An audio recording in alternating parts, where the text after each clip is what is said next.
The purchase of officer commissions in the British Army was a common practice through most of its history. Essentially, the commission purchase price was a cash bond for good behaviour, forfeited to the Army's cashiers in the event of cowardice, desertion or gross misbehaviour. The practice started in 1683 during the reign of Charles II and continued until abolished on 1 November 1871, as part of the Cardwell Reforms. United Kingdom. Only commissions in cavalry and infantry regiments could be purchased. Commissions in the Royal Engineers and the Royal Artillery were awarded to those who graduated from a course at the Royal Military Academy at Woolwich, and subsequent promotion was by seniority. Such officers were often looked down upon as being not quite gentlemen by officers who had purchased the commissions. Nor did the Royal Navy ever practice the sale of commissions, with advancement in officer ranks being solely by merit of seniority. There were several key reasons behind the sale of commissions. It preserved the social exclusivity of the officer class. It served as a form of collateral against abuse of authority or gross negligence or incompetence. Disgraced officers could be cashiered by the Crown. It ensured that the officer class was largely populated by persons having a vested interest in maintaining the status quo, thereby reducing the possibility of army units taking part in a revolutionary coup. It ensured that officers had private means and were unlikely to engage in looting or pillaging, or to cheat the soldiers under their command by engaging in profiteering using army supplies. It provided honorably retired officers with an immediate source of capital.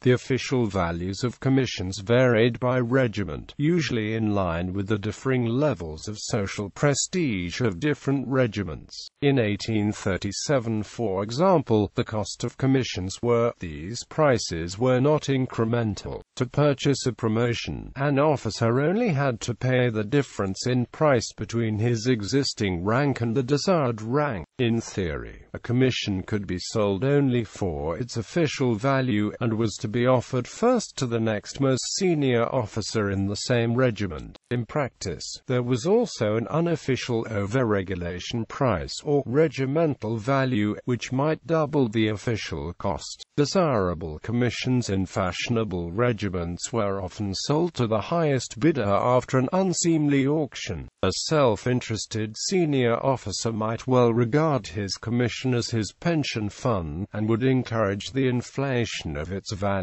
It was not unknown for officers who incurred or inherited debts to sell the commission to raise funds. Social exclusiveness was preserved not only by money, but regimental colonels were permitted to, and often did, refuse to allow the purchase of a commission in the regiment by anyone who had the necessary money but was not from a social background to their liking. This was especially the case in the Household and Guards regiments, which were dominated by aristocrats. Elsewhere, however, it was not unknown for colonels to lend deserving senior non-commissioned officers or warrant officers the funds necessarily to purchase commissions. Not all first commissions or promotions were paid for. If an officer was killed in action or was appointed to the staff, this created a series of non-purchase vacancies within his regiment. However, all vacancies arising from officers dying of disease, retiring or resigning the commissions were purchase vacancies.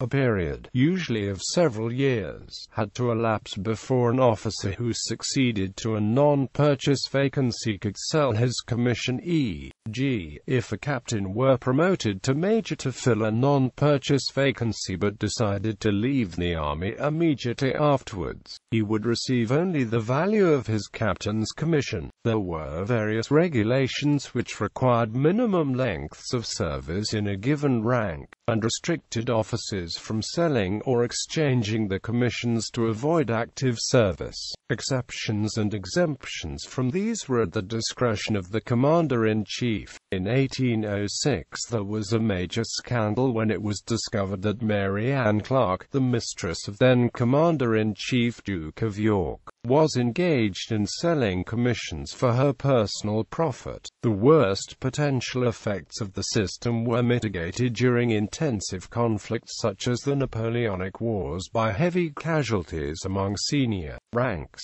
which resulted in many non-purchase vacancies, and also discouraged wealthy dilettantes who were not keen on active service, thereby ensuring that many commissions were exchanged for the face value only. There was also the possibility of promotion to brevet army ranks for deserving officers. An officer might be a subaltern, a captain in his regiment, but might hold a higher local rank if attached to other units or allied armies, or might be given a higher army rank by the commander-in-chief of the monarch in recognition of meritorious service or a notable feat of bravery. Officers bearing dispatches giving news of a victory are often received such promotion, and might be specially selected by a general in the field for this purpose.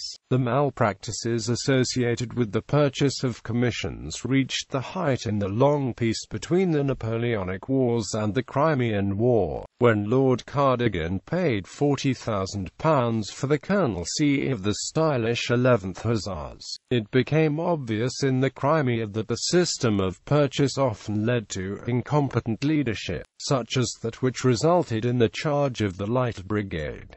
An inquiry was established in 1855 and commented unfavorably on the institution. The practice of purchases of commissions was finally abolished as part of the Cardwell Reforms, which made many changes to the structure and procedures of the army.